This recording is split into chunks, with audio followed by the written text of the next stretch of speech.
Rahayu, rahayu, rahayu. Saudara-saudara pendidikan di seluruh Nusantara, kita ketemu lagi dengan Mbah Tunjung. Rahayu, Mbah. Rahayu, rahayu. Gimana, Mbah, kabarnya? Sehat ya? Saya, Mas. Sehat. Si Gusti saya. Video kali ini kita mau membahas apa ini, Mbah? Kalau dilihat dari perkembangan ini,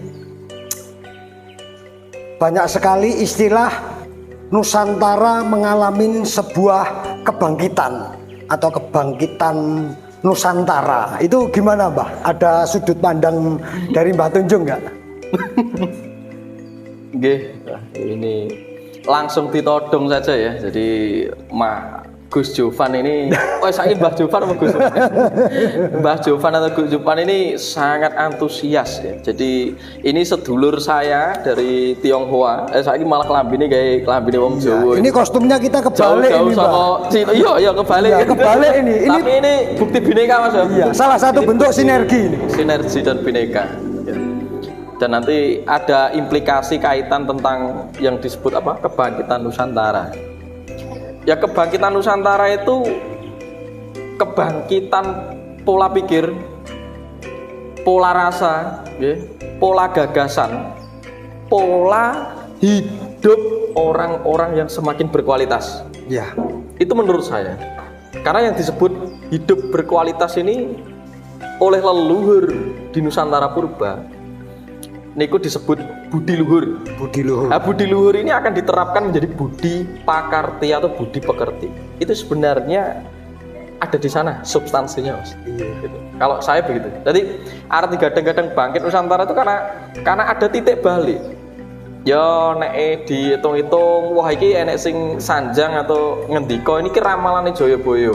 Nah, itu. Ramalane Brawijaya, gitu ya. Mergo 500 kepungkur, jane wis luwih 720 teko meh 800 sih. Gugat janji nagih, janji sabda palon nagih, janji itu kan sing disonding-sonding ini kan itu. Iya, muncul Satrio Piningit itu gimana itu, Pak? Satrio Piningit. Lho, ngene, wong Jawa niku ngerti tentang bab kasunyatan. Orang Nusantara itu paham tentang apa yang dimaksud kasunyatan. Ngilmu ku nyoto. Makanya ngilmu dan laku ora iso dipisah. Duwe ngilmu itu untuk menavigasi arah laku, ya. Tapi nek duwe ngilmu kok gak dilakoni, ya tidak sah. Karena aku duwe ngilmu, neng misalnya Medion enek alamat jenenge Pecel Pendekar gadahane Mas Jovan, Gus Jovan iki. Roh aku detail jalan apa etane wilis gitu nggih.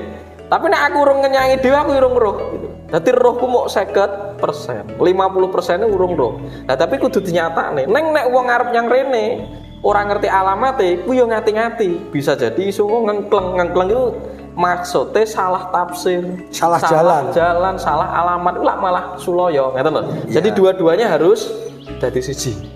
Neng ngangsu kawruh atau ngangsu ilmu niku penting. Karena itu sebagai sanad, sebagai pijakan kita untuk mencari dan meneruskan evolusi kehidupan. Nah, evolusi kehidupan ini salah satunya kebangkitan itu. Jadi kula niki gagas, kula lan panjenengan niki khalifah nggih. Khalifah itu makhluk spiritual ya, yang sedang mengalami menjadi manusia. Betul. Jadi kudu luweh ombo jagat batin nalar dan seisi kita ini. Nah, itulah Nusantara, itulah budi luhur. Nah, budi luhur itu akan diaktualisasikan menjadi budi pekerti. Tadi budi pekerti ini nuwun sewu, gak hanya sekedar sopan santun, unggah-ungguh dan lain sebagainya. Karena seringkali sopan santun itu hanya sebagai alat egoistis untuk feudalisme. Jadi misalnya nek wong enom kudu basa nek wong tua kuwi apik, itu tata krama. Tapi seringkali itu lahir dari budaya perbudayaan bahwa nek sing enom iku kudu sak ngisor sing tuwa. Akhir sing tuwa yo adigung adiguna. Itu seringkali begitu. Lah gak sing ngono kuwi. Makanya kan urutane nek ajaran Nusantara niku nek ngerti kebangkitan itu harus 5 fasal. Niku pianggit kula dhewe nggih. Pertama harus ngerti tata krama, berarti sandang penganggu, istilahnya begitu. Iya. Kepatutan gitu. Neng iki kudu dilewati. Bar tata krama munggah risposita. Mergo tata krama iki kadang mau urusan ewuh pekewuh. Bingung golek rai. urusane mau ajening raga ing busana, tapi busana sing dianggit iku busanane style mode. Beda tempat, beda lingkungan, tata krama atau moral ini beda, berubah. Maka kudu mlebu ning jenenge subosita, ngungkal akal. Budi itu akal, budi itu kudu diungkal. Oh, aku ki nek ning kene iki bae kudu ngene. Gitu loh nggih. Nek ning kene beda nggon bae ngene apike. Oh, itu budaya. Bar subosita madhep mantep. Jenengan iki kudu wani madhep mantep. Mergo madhep mantep ki wong Jawa ki nemokne ya iman. Wong ki nek ora duwe confidence, madhep mantep, kuwi uripe morat-marit, tidak punya visi dalam hidup. Gitu. Terus baru nek wis duwe madhep mantep, andap asor. Andap asor ki nyelehke, Mas. Dadi nek wis duwe visi, wis gede ning masyarakat ki arep diomong wong model piye, dirasani piye ya ndablek. Nang nek wis kuwi ya kudu mudawa, rasa. Aku ki kudu iso among kinemongan diarani ngempan papan. 5 inilah prinsip ajaran Jawa yang kemudian sangat masyhur dikembangkan di Nusantara. Berarti nek iso nyekel iki kualitas iki ya iki budi pekerti. Nah, rohe 5 iki itu budi luhur. Oke. Makanya kebangkitan Nusantara iki adanya evolusi kehidupan yang semakin lebih progresif. Tegese progresif ki berbobot, berkualitas gitu. Paling gampang. Lah nek ngene-ngene iki ya iku urung. Nah, titik balike saiki iki ramalan Jayabaya gitu nek sing sanjang mengatakan sabda palon nagih janji nyoto wae lah. Kita dilihat dari kondisi kita. Apa yang terjadi? Masyarakat kita hari ini itu sudah di dalam masa yang menjemukan dan menjenuhkan. Jenuh urusan keyakinan, jenuh urusan agama, jenuh urusan politik. Bikin bingungi. Dan ini akan menjadi titik balik. Mergo saiki akeh wong gampang nesu ki mergo jenuh. Bosen tidak menemukan apa yang ada di dalam dirinya dan bagaimana cara menggunakannya. Oke. Nah, itu kebangkitan. Nah, Satrio Piningit ki apa? Tanpa mengurangi rasa hormat kepada para orang yang memiliki pemahaman tentang Satrio Piningit, karena itu juga masih di wilayah spekulatif. Nah, saya menafsirkan bahwa olehku memahami Satrio Piningit itu diri kita. Jadi rasa sejatimu itu bangkit kembali kepada jati dirimu. Disitulah setiap dari pribadi ku duwe satrio kang piningit. Berarti ketika setiap pribadi itu sudah mulai mengarah kepada kualitas atas dirinya, batinnya, cara berpikir, mindset, yo akan melahirkan satrio piningit secara kolektif dan akan membentuk sebuah tatanan politik negara. Gitu, desa mawa cara, negara mawa tata. Itu akan terjadi karena tatanannya oleh orang-orang kita sendiri. Nek rakyatnya itu mendut elatelo, dadi wong cilik itu tidak harus mendut. Nek seringkali wong dianggap wong mendut elatelo itu diarani bodoh. Bodoh itu tidak memiliki mindset yang terus progresif. Kon sinau angel, kon sekolah angel, senengane maido wong.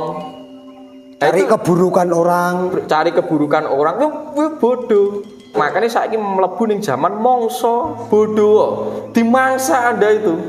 Dan nek ora pengen dimangsa, kembali kepada jati diri. Jati diri itu kecerdasan kita sebagai makhluk saka ngarsane Gusti Allah yang disebut khalifah. Manusia itu kudu kecerdasan. Makanya kudu meruhi marang pribadine dhewe agar kita cerdas. Nah saiki terus disemun karo wong Jawa, mending wong ke mendo ning ngerti. Lho, jangan begitu. Mendo ning ngerti itu kan bahasa Pasemon itu. Artinya mendo itu rendah hati. Bukan mendo terus bodoh. Nek mendo terus bodoh dadi korban politik. Berarti yang saya tangkap kalau bicara kebangkitan Nusantara berarti harus semacam kembali ke ajaran leluhur Nusantara itu sendiri ya Mbak Tunjung ya. Jadi tidak akan kebangkitan Nusantara itu terjadi ketika tidak melewati proses atau ajaran leluhur itu sendiri. Seperti itu Mbak Tunjung. Jadi paling gampang itu kan setiap bangsa itu pasti memiliki budaya. Sebagaimana budaya itu hasil mahakarya olah akal budi ya. Jadi olahnya budi, manah, ahangkara, cita. Iki nek direksa diolah, ini akan melahirkan suatu ciptaan atau karya. Nah karyanya apa? Ya bisa serat, kitab kakawin, gitu. Bisa sebuah padepokan perguruan atau sekolahan atau kadewa guron, gitu. Atau juga bisa seperti ini, nggon kuliner, Loh, masak itu kan karya. Cita rasa bangsa kita itu paling komplit ilate gitu. Jadi banyak cita rasa, bahkan enek gawe karya sing digunakan untuk meningkatkan level kualitas diri. Gembleng diri, empowerment atau pemberdayaan diri, olah rasa, olah raga enek kabeh kan uragan ada. Untuk meningkatkan level spiritualitas makome iki awake dhewe itu ben munggah sebagai manungsa iki sing ya nek saiki ngomongnya apik, nek aku ngarani sing sak mestine. Karena kita ini hari ini tidak menjadi yang semestinya, karena kita ikut doktrin pikiran tertentu. Nah, ajaran sebuah bangsa atau budaya sebuah bangsa pasti mewarisi itu. Lah saiki jenengan semak Indonesia hari ini, iku melu ndi? Bang Jo kuning, Bang Putih. Bhinneka Tunggal Ika itu memang sebuah wadah tentang keberagaman, bukan seragam, keberagaman. Iya. Lah keberagaman itu harus diisi dengan 5 tadi. Nek gak diisi oleh 5 fatsal ini tadi, kuwi jenenge plin plan. Bukan berbeda-beda, itu plin plan. Plin plan kuwi tandane wong bingung. Wong nika kok iso ngapusi tiyang niku sebenarnya bingung. Bingung karo awake dhewe, makane hapus-hapus. Mergo karo awake dhewe ngapusi mesti ngapus apa-apa, makane disanjangke kalih para sederek leluhur jaman biyen niku. Nggih, sederek niku maksudnya sedulur tuwa biyen. Niku diarani aja selak karo batine. Nek kowe selak karo batine mesti dadi hapus-hapus urip mutur sak kiwa tengenmu. Gitu nggih. Itu kira-kira begitu. Nah, masalahnya begini Mbah Tunjung. Nusantara ini sebetulnya kan sangat membutuhkan nyuwun sewu tokoh-tokoh pewedar ajaran leluhur di Nusantara. Masalahnya Nusantara ini kan sangat minim sekali, bahkan hampir punah ajaran-ajaran leluhur di Nusantara seperti yang diwedar oleh Mbah Tunjung sendiri ini. Ini gimana Mbah? Kita kan memerlukan tokoh-tokoh spiritual atau tokoh-tokoh Nusantara yang berani untuk bersikap dan memperjuangkan arti kebangkitan Nusantara itu sendiri. Nah ini gimana Mbah Tunjung? Karena menurut pemahaman saya hampir tidak ada ajaran-ajaran yang teredukasi oleh masyarakat Nusantara itu sendiri, hampir kuno. Nah, jalan keluarnya bagaimana Mbak Tunjung? Jadi ngeten nggih. Jadi nuwun sewu. Saya ini hanya kecil, ibaratnya sak pucuke rek enek, sak bleduk, sak debu itu aja enggak ada. Tapi hari ini saya memberanikan diri untuk mengangkat ajaran leluhur. Itu sebagaimana saya itu mangan ngising di sini Mas. Dasarku mau kuwi tok gitu loh. Yeah. Saya tidak mencoba untuk ngajak uang itu dadi kaya aku apik ora. Tapi saya melihat kalau memang apa yang saya miliki, apa yang saya pelajari dari leluhur saya ini bermanfaat, ayo semua gue sampean melu nyeng kuyung gitu loh. Tapi saya ora kok gak kok mendoktrin kita semua itu kaya aku duwe ngene leluhur Jawa ki ngene gak. Saya gak begitu. Iki mau saya atas dasar aku ki nyedot oksigen ngene.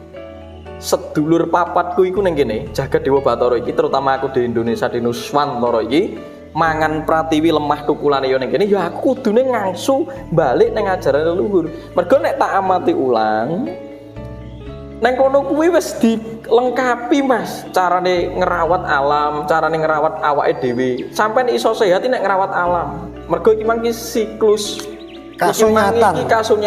Ora mungkin jenengan iso sehat uripe nek lemahe kuwi isine barang sintetis, dieksploitasi, dirusak. Mbok pangan ya dadi sel kanker. Lho, kuwi ning demete ora, kuwi ning jene ora, itu nyoto. Karena Anda menghimpun kerusakan tanah. Kerusakan tanah yang Anda sebabkan Anda himpun lagi untuk Anda makan. Lho, dadi awu sampean suwe-suwe. Wong sampean ki ning alam sedulur dhewe kaya mengkono. Itu leluhur kita. Mengemas bahwa jagat Dewa Bathara ini adalah saudara. Gitu. Makanya kabeh iki dianggap sedulur karo orang Jawa kuno itu. Jadi kayak cagak, saka guru apa-apa wis sedulur. Dan saya rasa di belahan bumi manapun itu sama nek ngerti tentang konsep bahwa bumi itu sing nguripi awake dhewe. Sedulur papat tuh. Angin gitu, geni, ngerti nggih? Yeah. Banyu, lemah atau pratiwi. Yeah. Nah, ini semua terjadi koyong ini ki kahanane. Kuwi ulah awake dhewe secara kolektif masyarakat kita sedang berbondong-bondong mengganti budaya berpikir, merasa dan bersikap.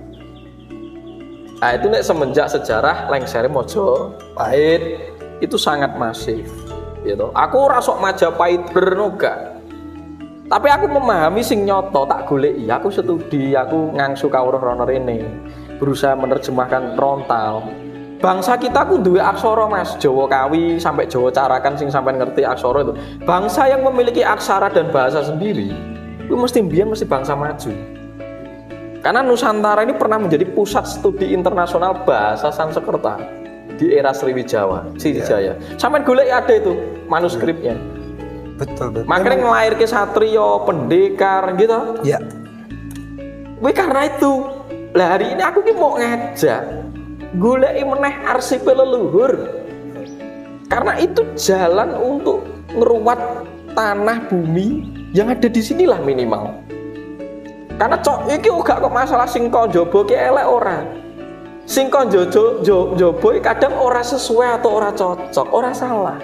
Ora sesuai karo ora cocok.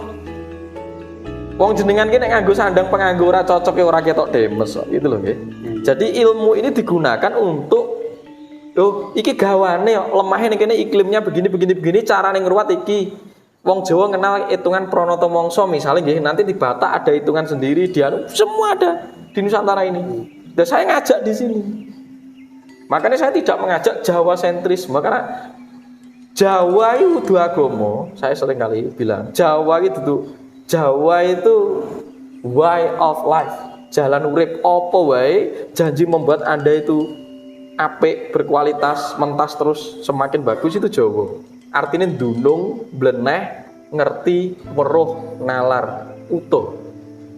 Dan saiki diarani Jawi, kula tiyang Jawi. Lho Jawi iki artine njaba. Nek Jawa jero. Makanya Jawa itu jero rasa, jiwa itu akal, Jawi itu hasil karya dari olah Jawa dan olah jiwa.